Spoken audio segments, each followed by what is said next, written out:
Boa tarde, queridos. Que a graça e a paz de nosso Senhor Jesus perdure no coração de cada um de vocês que teme ao Senhor e junto aos seus. Gostaria de, nessa tarde, vos falar a respeito da justiça divina, como Deus age em momentos em que Ele quer revelar a sua justiça. Nós temos que analisar que Deus é o ser supremo, absoluto, supremo. Não há ninguém como Ele. E nesta posição, Deus não tolera o pecado em nossas vidas. Quando o homem peca contra Ele, ele afronta a santidade de Deus.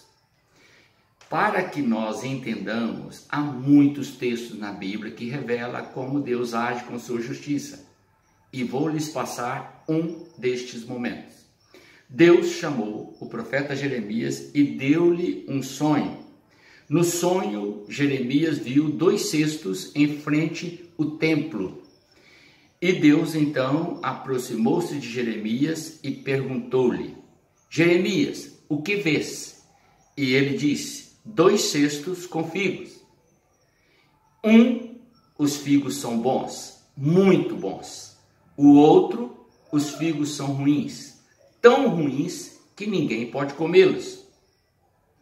Então Deus voltou-se para Jeremias e disse: Eu, o Senhor, o Deus de Israel, digo que os israelitas que foram levados para a Babilônia são como esses figos bons, e os tratarei com bondade, cuidarei deles e os trarei de volta para esta terra. Eu edificarei a nação e não a destruirei, plantarei e não arrancarei. Porei no coração deles o desejo de reconhecer que eu sou o Senhor. Então eles serão meu povo e eu serei o seu Deus, porque com todo o coração vão voltar para mim. Queridos, eu quero que você entenda agora, neste momento, exatamente essa posição de Deus. Está ligado à justiça de Deus. O Senhor pegou o povo que estava no pecado, envolvido no pecado, dentro de Jerusalém, mas cujos corações havia a possibilidade dele recuperá-los. Porque a Bíblia diz, através do profeta Samuel, que quando ele foi levado à casa dos pais de Davi para escolher um rei, Deus escolheu Davi por causa do coração, não por causa da aparência.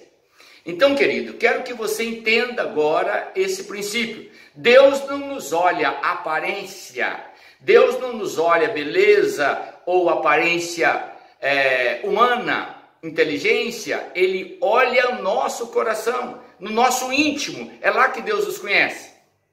Então, através desta palavra, você vai entender. Deus então pegou o povo e levou para o cativeiro.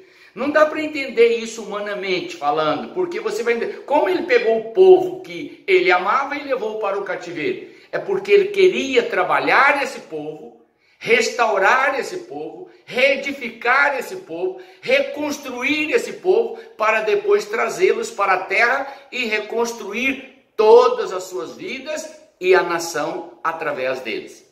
Porém, o Senhor lhes diz, estes representam o cesto com os figos bons, me perdoem, com figos bons. E depois o Senhor vai dizer assim, o outro cesto, o cesto de figos ruins, representa o rei Zedequias de Judá, os políticos que estão com ele e o resto do povo de Jerusalém, tantos que ficaram nesta terra como os que se mudaram para o Egito. E sobre estes farei cair uma desgraça tão grande que todas as nações do mundo vão ficar horrorizadas. Mandarei contra eles guerra, fome, doença, até que desapareçam da terra que dei a eles, e também aos seus antepassados. Queridos, aqui então você está vendo a diferença entre o que Deus vê e o que nós vemos. No caso, aqui, Zedequias era o rei de Judá. E ele estava induzindo o povo à prática do pecado. Semelhantemente, os seus políticos, os seus conselheiros, aqueles que estavam ao seu redor, estavam também envolvidos em sua política suja, praticando o que era mal e levando o povo a pecar.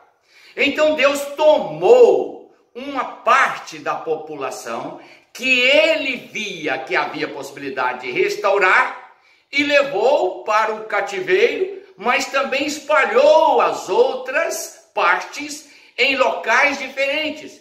A uns o Senhor diz: restaurarei e reconstruirei novamente a nação com eles. Aos outros o Senhor diz: destruirei, aniquilarei, acabarei com eles, incluindo o rei e todos os políticos. A responsabilidade do homem perante Deus é tremenda. Nós somos responsáveis pelas nossas escolhas. E quando escolhemos fazer o que desagrada a Deus, a consequência de nossas escolhas traz a morte. Quando nós escolhemos obedecer, honrar, edificarmos diante de Deus em obediência e humildade, atendendo a tudo quanto Ele fala, somos abençoados. Em circunstâncias, não importa, pode ser adversas à nossa própria vida, à nossa saúde, isso não diz respeito, porque o Senhor tem cuidado dos seus.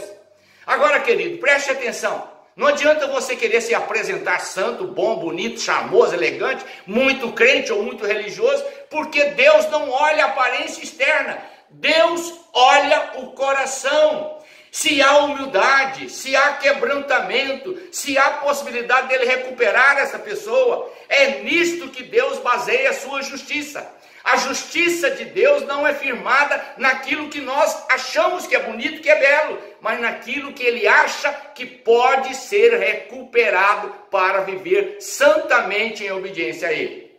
Então, querido, neste momento, volte os olhos para isso. O texto que nós lemos está em Jeremias capítulo 24.